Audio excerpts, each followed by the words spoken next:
part F. Yeah. This one will be F. We already have A, B, C, D, E. Yeah. This last one, F. Yeah.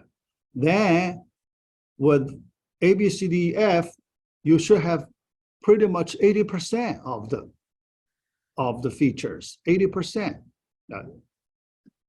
So if you, because my goal, I want to help all the students complete this project. Okay, yeah. So do not miss this one.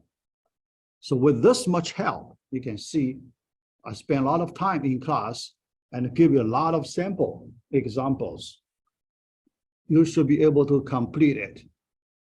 All right, yeah. Sending data. I like to talk about sending data part. Yeah. Some students, you tried to do the communication between client and the server. Think about your experience, how hard it is. Many times you try to pass data from this side to that side. Do you feel there is some question about it? Right? Yeah. So today I try to address that part. Okay. Yeah. Although there are many ways. Yeah. Here I just talk about one way. Yeah. If you find other different ways, it's okay. Yeah. If it works, yeah, you can try different ways. Yeah. Here I give you one simple way. Okay. All right. Basically, we need to pass data from server to client and sometimes also from client to server. Okay? Two-way communication. Yeah. F.1, sending data in AJAX. The last time I introduced this AJAX technology. Yeah. Very good one, but we need to work on the data part a little more. All right, so let me explain the situation we have. Yeah. Then I explain the code a little bit. After that, I show you the demo example. All right, here I'm talking about big integer generate part. So last time we did it. And this time we do decomposition, right? We can do decomposition using the similar way, yeah. But there is a problem after that. Yeah. Here, let me draw the diagram. Yeah. Yeah. So just give you the idea. What we like to do in this part F. All right. We only consider this generate part first. All right. Then that big integer 10-something digits displayed in this place. Okay. So we did last time. Now today, we work on the decompose part. Suppose we have a decompose button. Yeah. Here it is slightly different in my description. In my description, I wrote for the decomposition because after you send the data to the server, you do decomposition. But that part, if we do decomposition in some way, it's fine. Yeah. I do not put any restriction. How do you do the decomposition? Some students even do the decomposition, number generation in JavaScript. That's also fine. Okay, no restriction on that. Okay, yeah, just implement those features. The bottom line, find a way to implement the features. All right, you can use different ways to do it. Yeah, here, suppose we do put a decompose button here, and we like to display the decomposition result. here, all right? Yeah. And in this part, we can still use Ajax because we feel we do not need to reload the page. Very convenient. Yeah.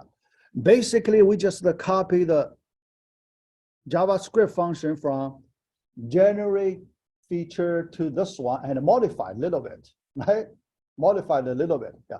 But at the server side, the backend, the servlet,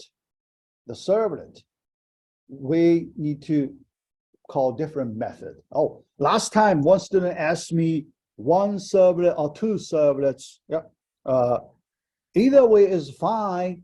But here for beginners, probably we like to use two servlets for beginners. Yeah. For advanced users, you can consider use one servlet to do multiple things. For beginners, because it is a little simpler, we use a generate servlet to do the first thing, and we use a decompose servlet to do the second feature. Something like that, right? Yeah, because in this way, you do not need to use an extra parameter to control which button is clicked. Otherwise, if you like to use a single servlet, you need to use another parameter. That's simple, another parameter to tell you which button is clicked. Okay, if you can do that, then you can use one servlet. You know, the reason use one servlet, the good thing is you can use the reuse the resource. Some of the methods, you do not need to copy twice in two servlets, right? You put in one servlet, one copy. Two servlets, probably you may need to do two copies, right? You know, something like that. Yeah, yeah. You can regroup your resource in a more efficient way. Yeah. All right. So that's that part. But the next one, we consider the next step. Yeah. So this step we can do easily, but the next step, we need to submit data. So when we submit data,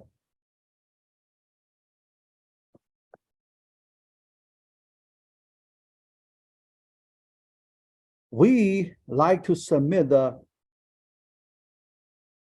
decomposed that data to the server together with users input data, right? Yeah.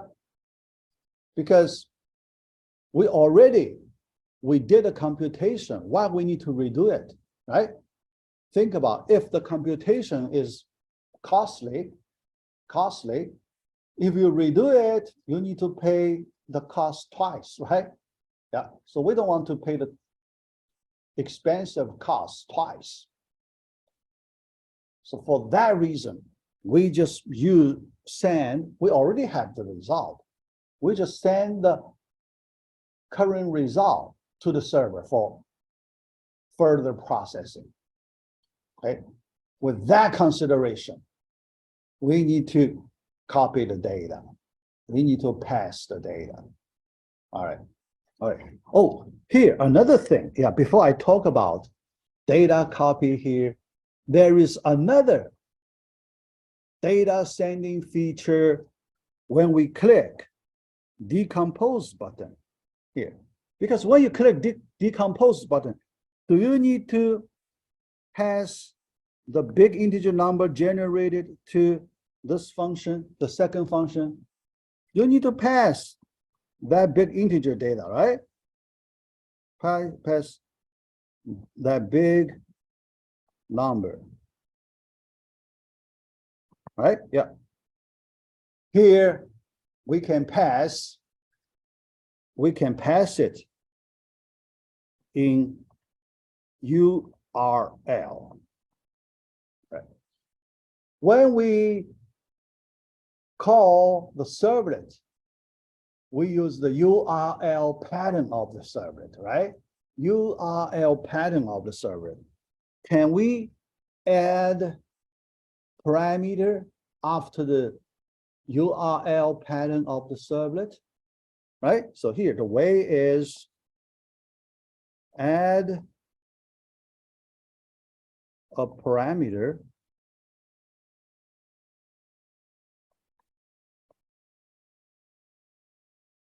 after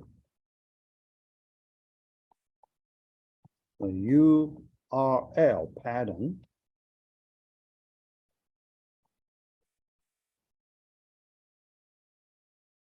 of the servlet.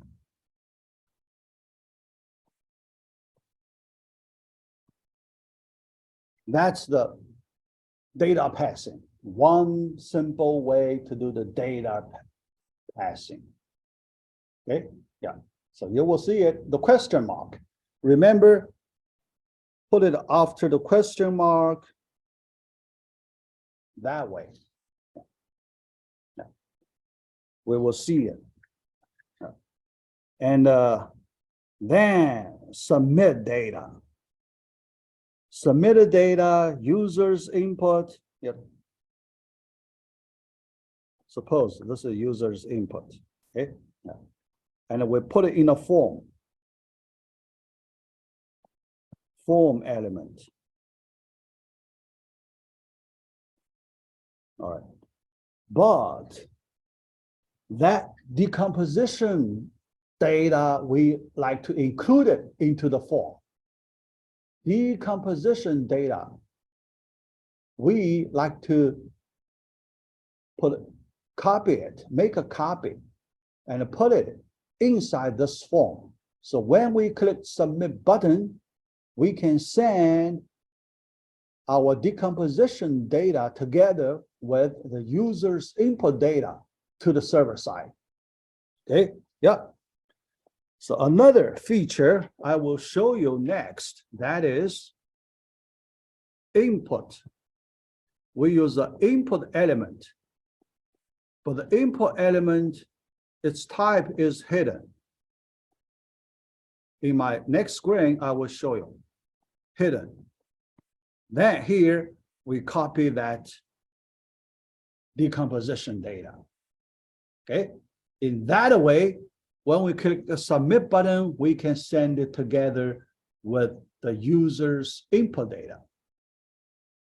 Then in the another servlet, we can do the data processing. Yeah. All right, so here, let me show you some code segment. Yeah. The first one, yeah, here, yeah, let me erase a little bit. All right. Yeah, because that part I will show you later. Yeah. Here I show you this Ajax function call that corresponds to the decompose button. Now here I call it decompose large num, this function.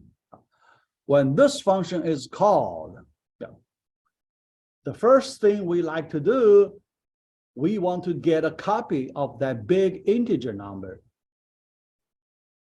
in this function. Yeah. How to do it? Here I declare a variable called myBig. The data comes from that element. Remember the element in the previous JavaScript function, we copy that big random integer into this location, right? Here, we just copy, first retrieve that same string from that location, that element, yeah, by element, that element with this ID number. Yeah. Get a copy from that element, store it in myBig variable, JavaScript variable here. All right. Then when we call another servlet, decompose servlet, with the URL pattern decompose, then we attach a piece of parameter in name value pair.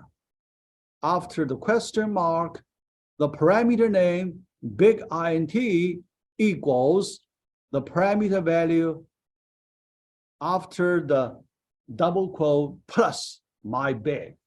So we use the name equals value, that format to send to describe one parameter piece. Yeah. All right. Then when we call that servlet, in that servlet, we can retrieve this parameter under this big int name. Big int under that parameter name. We retrieve, get a parameter. When we retrieve, remember, we use the request dot get parameter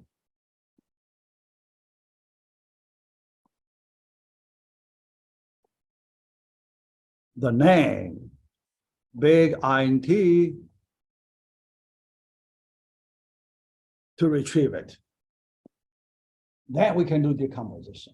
After retrieve, we get this big integer number. It's a string, but that is a string. We can use that string to construct big integer object by calling it the constructor, big integer constructor, right? Yeah. So then our decomposition method will return the decomposition result. So that string, the result is here. All right. So you can see decomposition result here.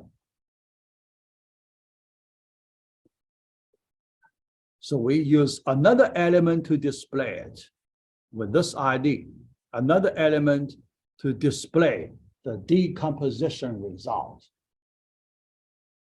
Not done yet. Remember, we need to keep a copy of it in our HTML form. So later, when we submit that form includes this copy. So the second line is for that purpose. The second line, we put a input hidden. Yeah. In my next slide, I will show you that element completely. Yeah. Here we just know the ID of that element is decomp result res. All right, decomp res dot value. All right, to pass the make a copy value to it. So we use dot value. So the value will go there.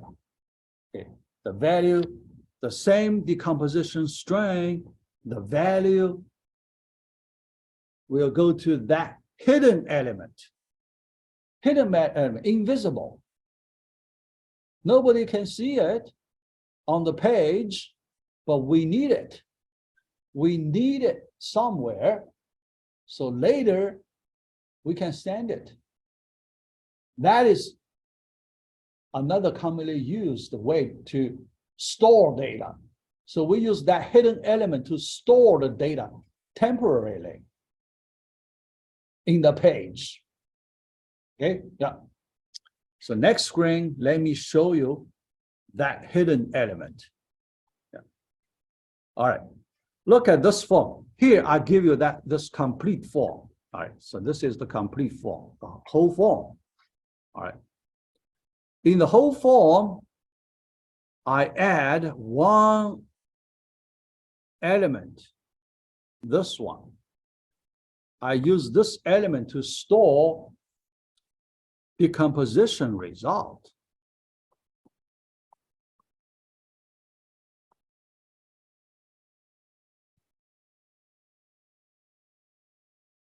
Okay, yeah, decomposition result. Yeah. The type is hidden input element, just like a regular input field, but its type is hidden, so nobody can see it. We do not need to show it. Yeah. but we need some placeholder to hold some data temporarily there. Yeah, so we use this element. Yeah. And here we give an ID because when we copy the decomposition result here, we need this ID. Okay, but also we need a name.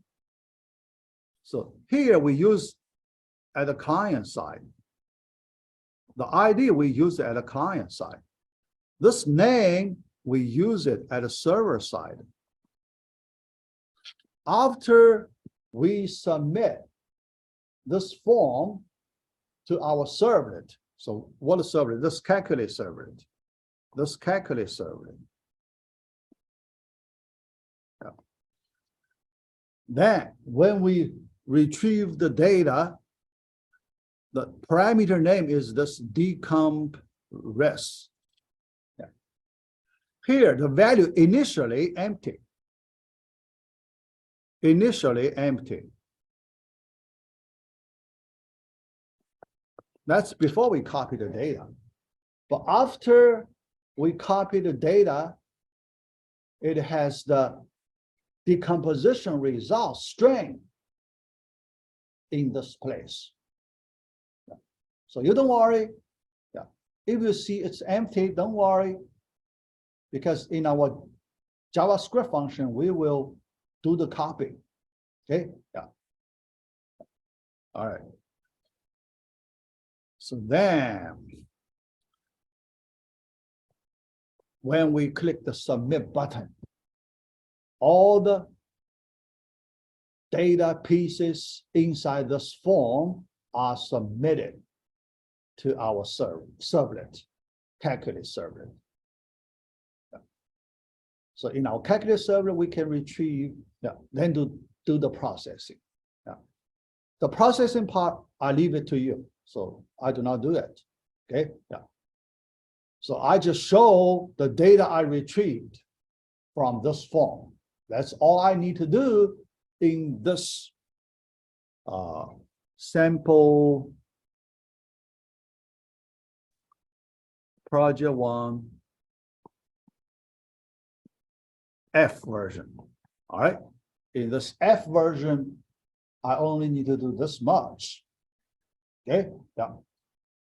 So the remaining part, not too much. Actually, you can see I implement most of the features, relatively hard features. Yeah.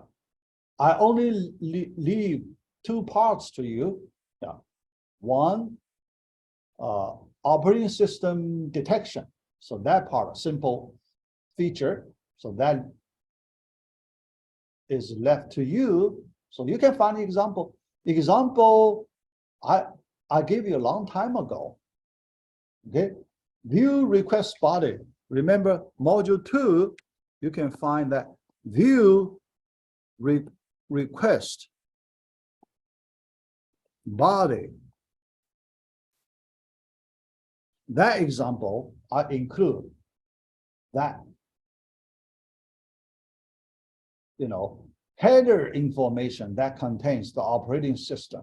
So you just find a way to retrieve the operating system information. Okay, all right. So that's that feature, you need to do it. Then another feature, calculate the service charge. That service charge, including the text, right? Yeah, appropriate text. So that part also you need to do it. Yeah. You need to complete that. Yeah. Other than that, relatively easy features, the remaining, so you can find in my sample example already, right? Yeah. Especially this sample project 1F. It pretty much contains most of the important features we need. So that's why I feel this project should not be hard for you. Yeah. But but I like you go through the development procedure of this one. So you get some experience. You know how to send the data, how to call different functions, different servlets. Yeah, so that kind of experience, I'd like you to have it through this project. Yeah. All right, so let me show you the example. Yeah. My demo example. Yeah. Yeah. Actually, it's pretty easy. Yeah.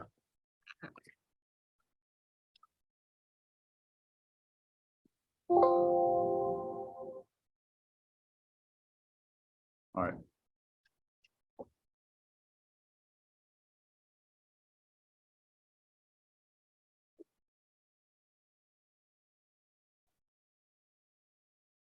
Yeah.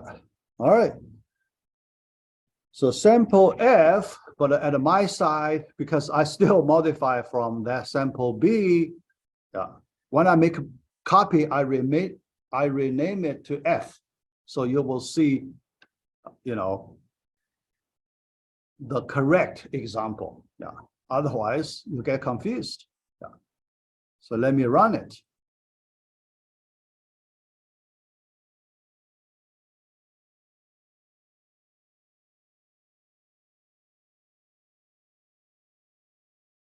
Yeah. All right. So you can see, yeah, I didn't put a operating system information. You need to put a, one string on this page to show the operating system. That's enough. All right. Yeah, that's enough. All right. So then you can select, or yeah. Before calculate, we generate big integer first, Ajax, then decompose second. Take a few seconds. Yeah, you can see the delay. Yeah, several seconds. You can see the delay. All right. So this string, we like to send it to the back end for later processing. We do not want to redo it another time. Yeah, think about that. Yeah. Although you can choose that option, redo it, but here my argument is, when we do the calculation, we already spend certain amount of cost, right? Yeah. So we do not want to pay another same cost another time. Yeah. So here we just copy the string to the servlet directly. All right. So that already happens in our Ajax function, JavaScript function, calculate. Yeah. Calculate on the page, we do not see anything, but I printed out in the console. So you can see below, you can see I put an extra line, process this, that same string, right? Yeah. Same string, I made a copy. Yeah, look at that. I made a copy, input, hidden field, input, right? Yeah. And in the calculate servlet, we retrieve the parameter, get parameter, decom, res, this one. Then here I print it out. Process this, I print that string out. For you, you need to get the last prime number and calculate the service charge. All right, calculate that service charge. Okay, yeah. All right. Yeah. So that is our last sample example. With this one, yeah, with this help, yeah, you need to understand my explanation, yeah, then I hope you complete this project. Yeah. That won't be too hard. Yeah. When you have any technical question, you can ask me. Okay, I try to help you solve it. Yeah. Do not skip this one. All right, that's too big for this course. Do not skip this one. Okay, yeah. Get experience from this one. Get important experience from this project. Yeah. All right, so that's it. Any question? Yeah. You can ask me. Then I will move to the next topic. All right. Yeah. So Zoom side student, no question. I will move to next topic.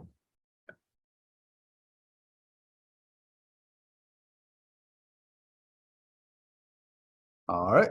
Yeah. Next one, because I need to prepare you for the second project. In order to help you understand the code example, I will post quickly. Yeah. So I like to explain some concept. Yeah. Java generics, I explained a little bit before. Yeah. But here, I like to explain another time. Yeah. To give you some more information for this Java generics. So after you have that background, so when you use it, you will feel very comfortable. Okay, all right. So then in our shopping cart example, the bookstore example, yeah, we need to create Java generics using this list of book bin. Yeah. That book Java bin, we use it to store individual. We store the data for individual products. Remember, we need to sell some product. Okay. Yeah. So we need to use a Java bin to represent individual product. Okay. Yeah. So here the book bin represent one product. Yeah. But we need to use a list object. Yeah. Here it's a Java generics. Arrow bracket, this form. Yeah. All right. Here, let me explain the history a little bit. Yeah. The history. There is a line for Java version 1.5 version. Before 1.5 version line, this technique is was not there. Before that, when people use this, only use list. There is no that arrow bracket part. That arrow bracket part was added later. Okay, only that list. All right, yeah. My list equals new ... All right, yeah. So that's before. After Java version 1.5, then the Java team realized that way was not good. That way had a lot of problems. Yeah. So the problem is the objects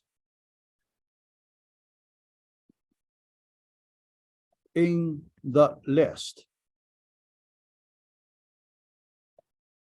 could be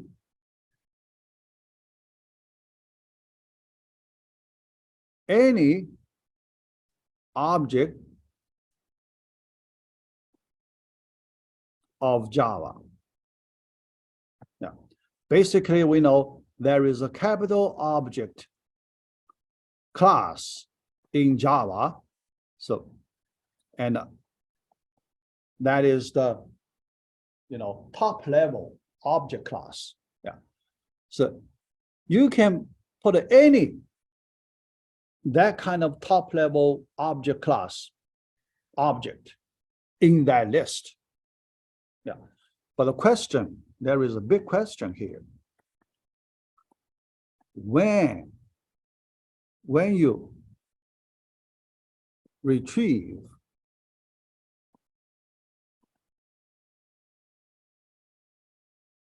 objects from the list,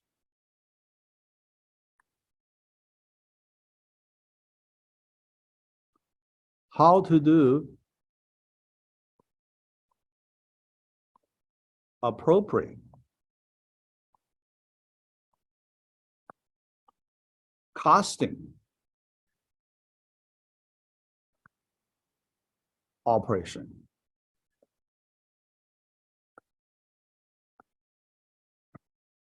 Right? It's hard. Think about it. You put, sometimes it could be different object types in the list. When you retrieve, you need to do casting. You need to do casting. When you do casting, can you do the appropriate casting? Can you do the right one? Yeah, think about it. We have object. Yeah, let me write a shorter way. Okay. Think about in the list. We have three objects. Object 1, object 2, object 3. All right. Object 1 in type 1. Object 2 in type 2. Object 3 in type 3. When you do casting, after you retrieve object 1, you should use type 1 class to do casting, right? When you retrieve object 2, you should use type 2 class to do casting, right? Object 3 and a type 3 class to do casting. But the problem is how to make programmers memorize different class types when you place different objects, right? It's hard to keep track of it. Yeah. The hard part is it is hard to keep track of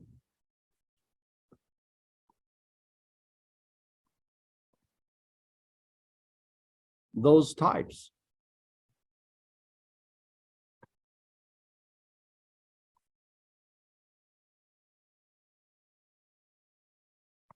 Then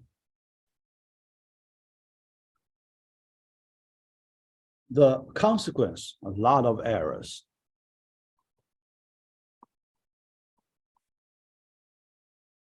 A lot of errors. Okay? Yeah. Because when you do the wrong casting, think about the situation. When you do wrong casting, yeah, what would happen when you do wrong casting?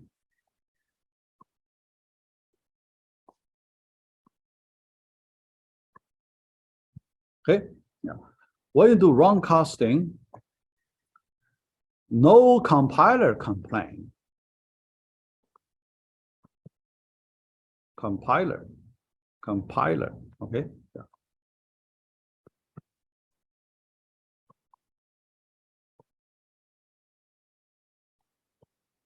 No. No compiler complain. Why? Because compiler cannot detect it. Right? Yeah. Why the compiler cannot detect it?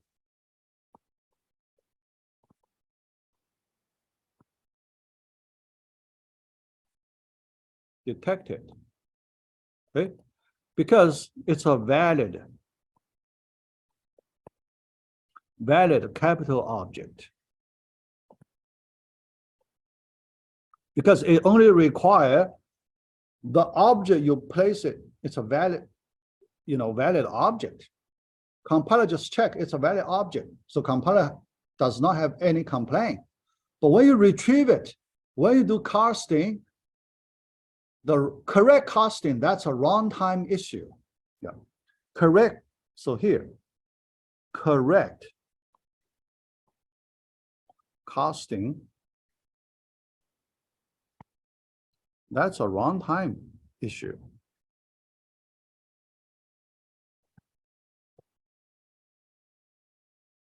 Right? It's a runtime issue. So the compiler cannot predict a runtime problem, right? The compiler does not know the runtime information. Think about that. So compiler cannot complain. The compiler does not know anything about the runtime information. All right. But in that, the consequence of that, a lot of runtime error.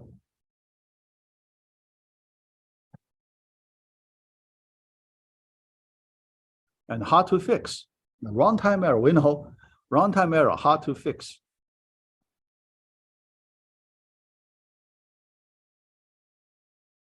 Okay, yeah. So that problem is very complicated. Yeah. So then the Java team, they wanted to avoid that. So they developed this technology, Java generics, to avoid that. Yeah. The method is pretty simple. Yeah. All right. The first, do not allow arbitrary object placed in the list object. Yeah. So before you store the object, use the arrow bracket to specify the object type in the list. Okay. Think about it. Use a pair of arrow bracket around that object type. Okay, yeah, make one type of object. Yeah. Clearly, you specify it. After you specify it, the compiler can check it.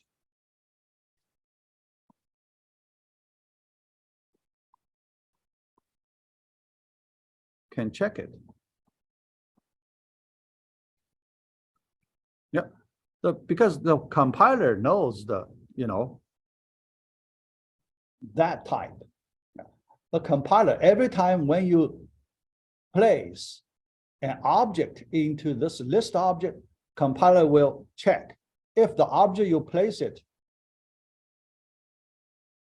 is the form of the one you declared inside the arrow brackets. If it's not, the compiler would complain. No. Wrong object type. Okay, wrong object type. All right. So the compiler help you to put the right object into this list object. All right, so that's the first part. Second part, when you retrieve, you do not need to do casting. Another thing is, yeah. So here I'm talking about new way, all right? Yeah, old way you need to do casting, okay? Yeah, new way.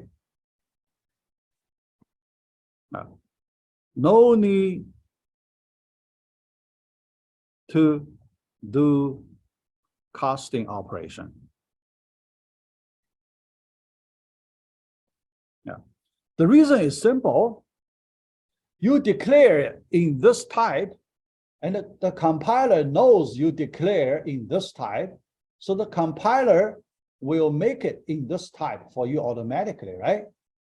You do not need the extra step to do casting, because that's the only type you can use to retrieve the objects. Only type. No other types you can use. Only this type. Then the compiler does not need you to tell the compiler which type is used to do casting. The compiler knows it. So compiler does it automatically. All right, yeah. In that way, you do not need to memorize them. After you retrieve, you just retrieve it. You do not need to memorize which type it is. Okay, yeah. So that's another, another convenient thing about this Java generics. Yeah.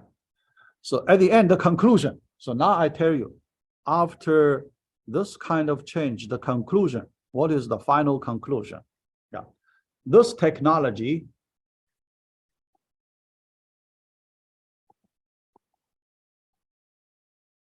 okay, yeah, converts the runtime errors to compile time errors.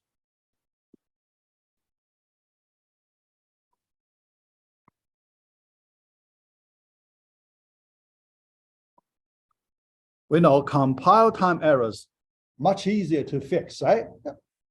Compiler can let you know there is some error, give you some error information.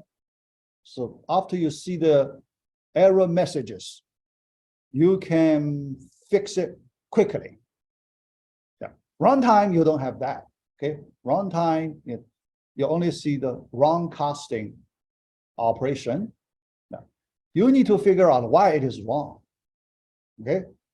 You need to backtrack. You need to find some location where you store the object. Okay. All right. So this is the background of the Java generics. Okay. Yeah. Last time I couldn't give you this much details. Yeah. Last time I do not have that much time. So I leave here today. So I give you the whole story. Yeah. With this background information. So next time when you use Java generics, yeah, you should feel very comfortable. Okay. Yeah. Because you have this background information. You know why we use this technique. Okay. All right. Another thing I like to point out, yeah, in this line.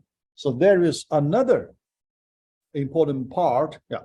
When you use, because many students, you find code examples from web. Yeah.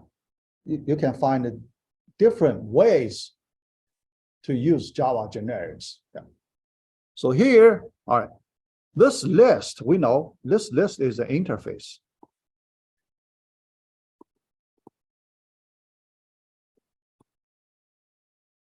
This list is an interface. It's not a class.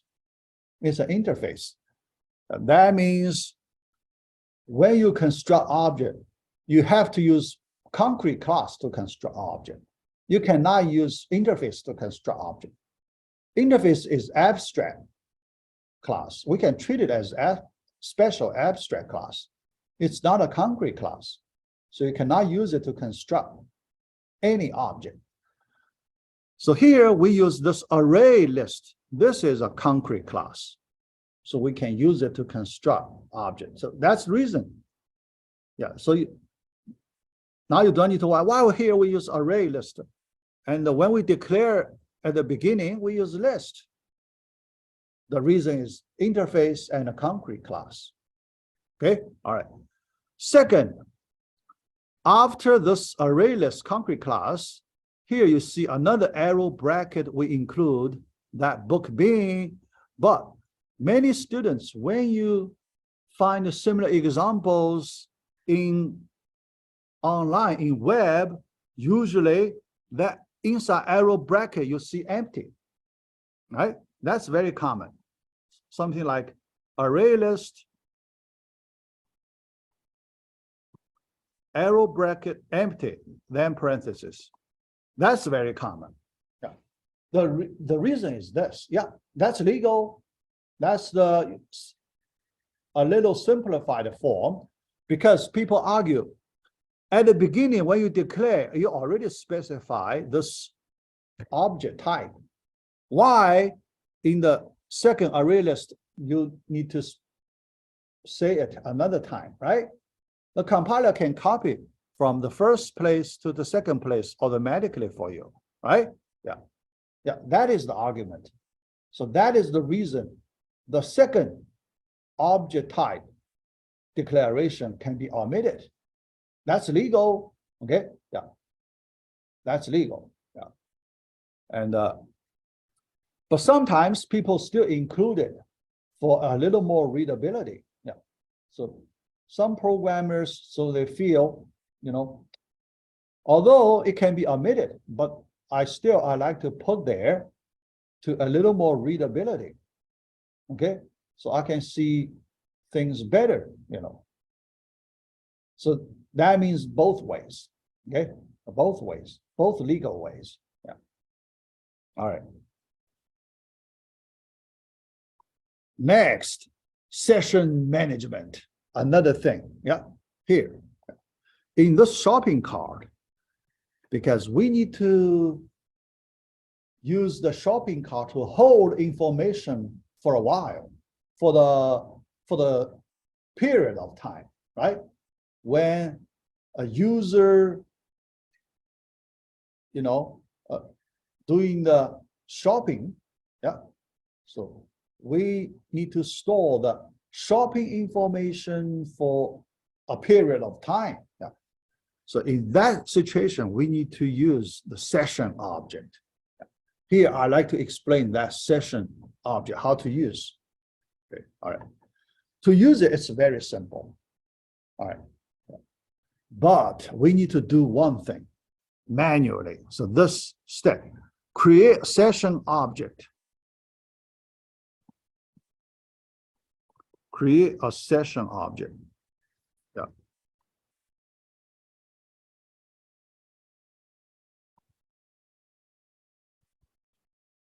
Manually, okay? Yeah.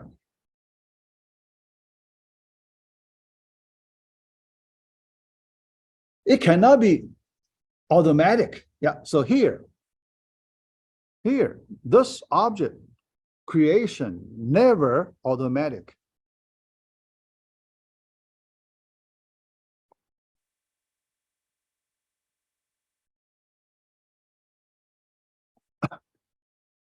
So if you do not create it, it's not there. All right. By default, the session is not created for your web application. The reason is simple. The reason is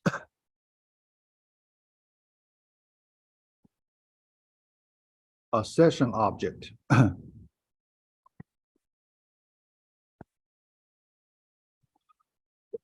uses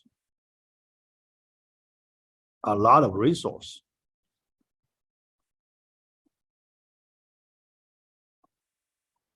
All right.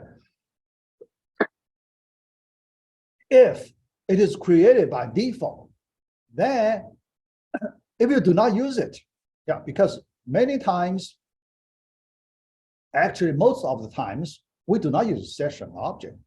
Okay. Yeah. So most of the time,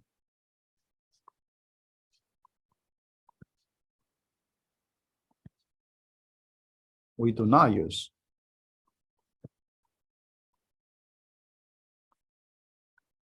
the session objects. Yeah. If you make creation default, then you would waste a lot of resource.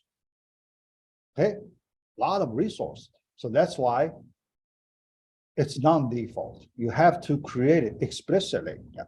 All right. But when you create it, here there are in the parentheses, yeah, session, HTTP session, yeah, request.get session. Get a session.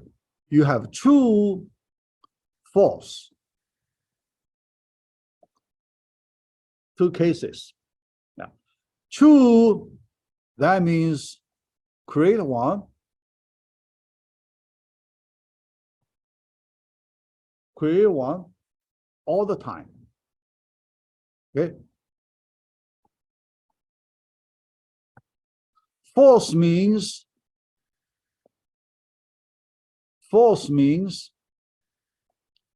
if there is an existing session object, use it. Use the existing, right? Use that means do not create it. Okay. Use it. Yeah. Use the existing one. Reuse. All right. Yeah. Only when there is no existing session object, then you create it. Right. Create it if there is no existing session object.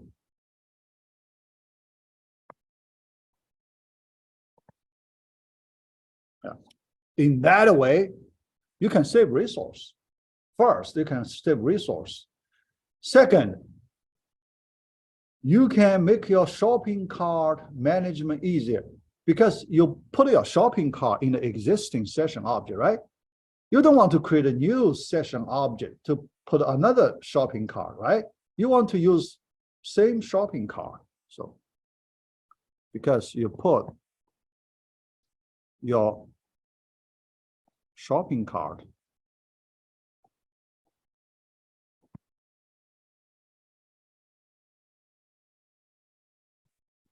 in one same session object. You do not want to put in different session objects, right? Yeah. During the whole session, you use one session object and you store the shopping cart in that session object. Okay. Yeah. So for that reason, we use the false parameter to control. We want to use the existing session object that contains our current shopping cart.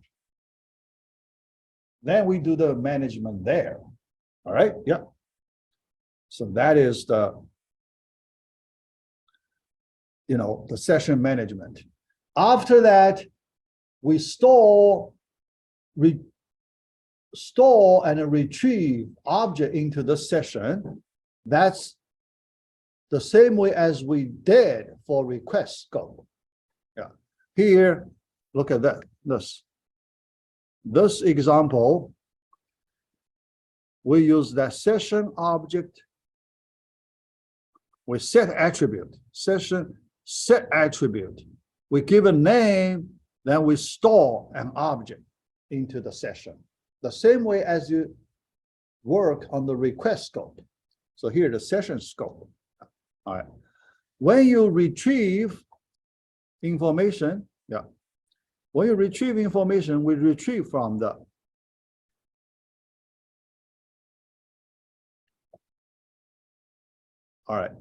session dot get attribute under the attribute name.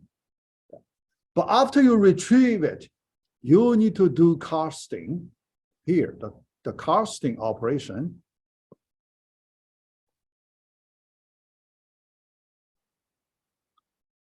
Is a must. Here, this operation you cannot omit, right? Is a must. Because if you do not do casting, the attribute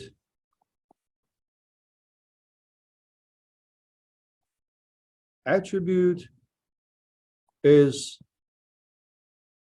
of the form object, capital object.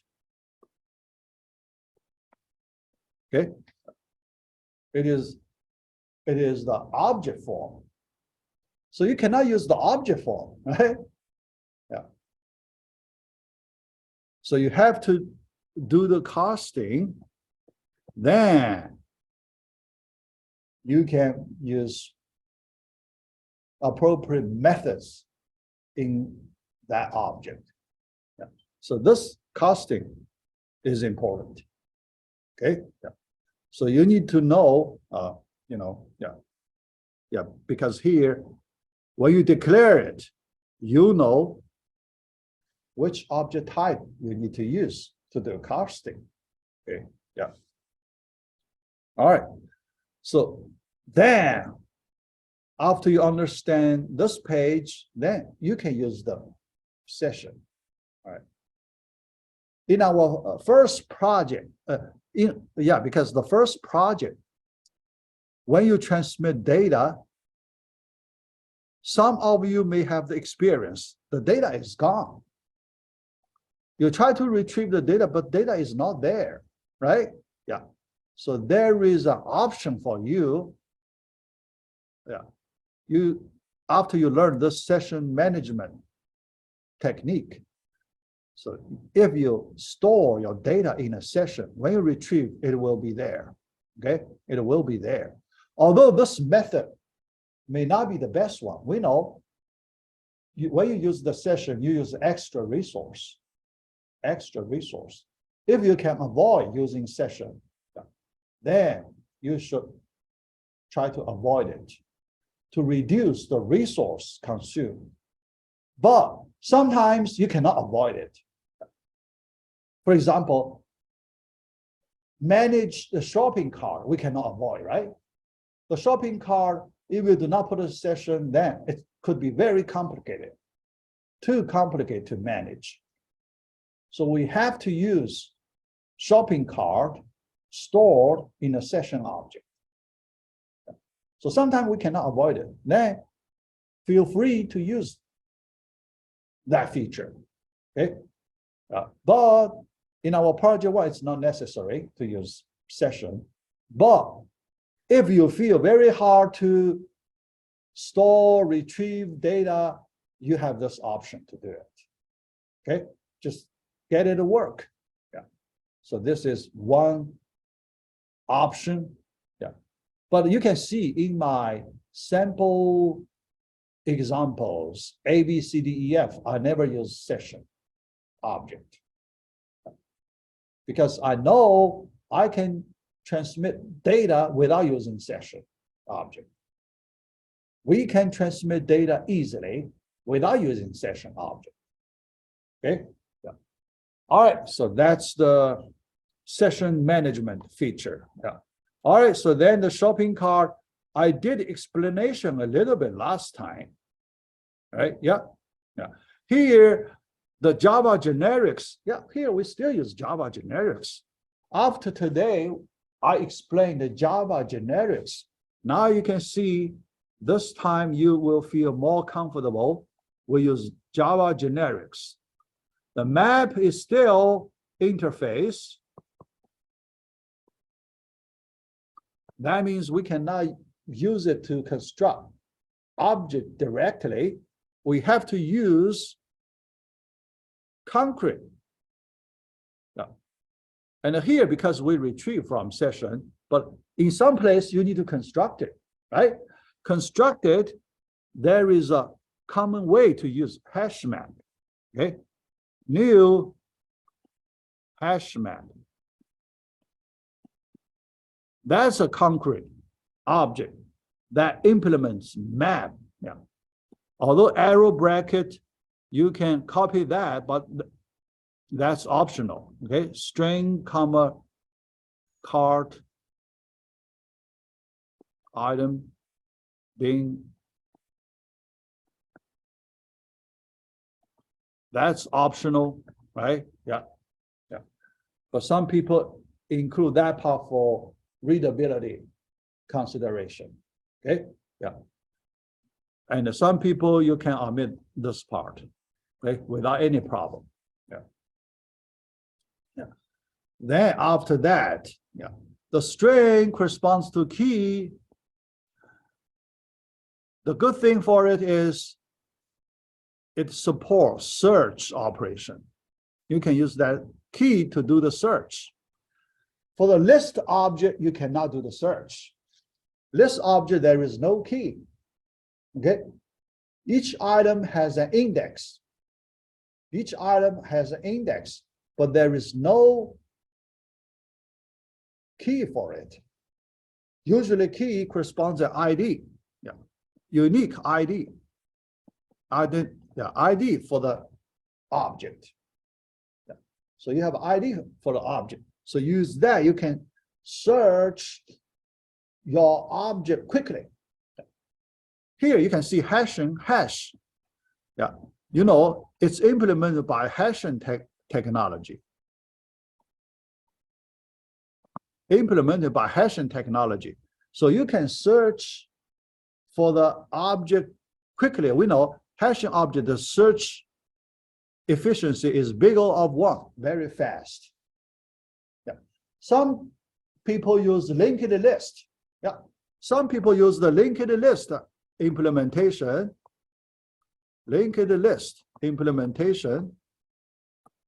That implementation, when you do the search, it will be slow. All right, because that is the big O of n. It's a linear search. When you do search, you have to do from beginning to end. All right, in order, one by one, beginning to through end. When you have large number of objects, it will be slow. All right. When you have large objects, if you use hash map, it will be very fast, very fast. Big O of 1. You can see big O of 1. Extremely fast. Just a few more comparisons, you will get the object you want to find. Okay. Just, you know, 2 or 3 comparisons, you will find that object. So very fast. Okay. Yeah. All right. We already run out of time. So let me stop right here.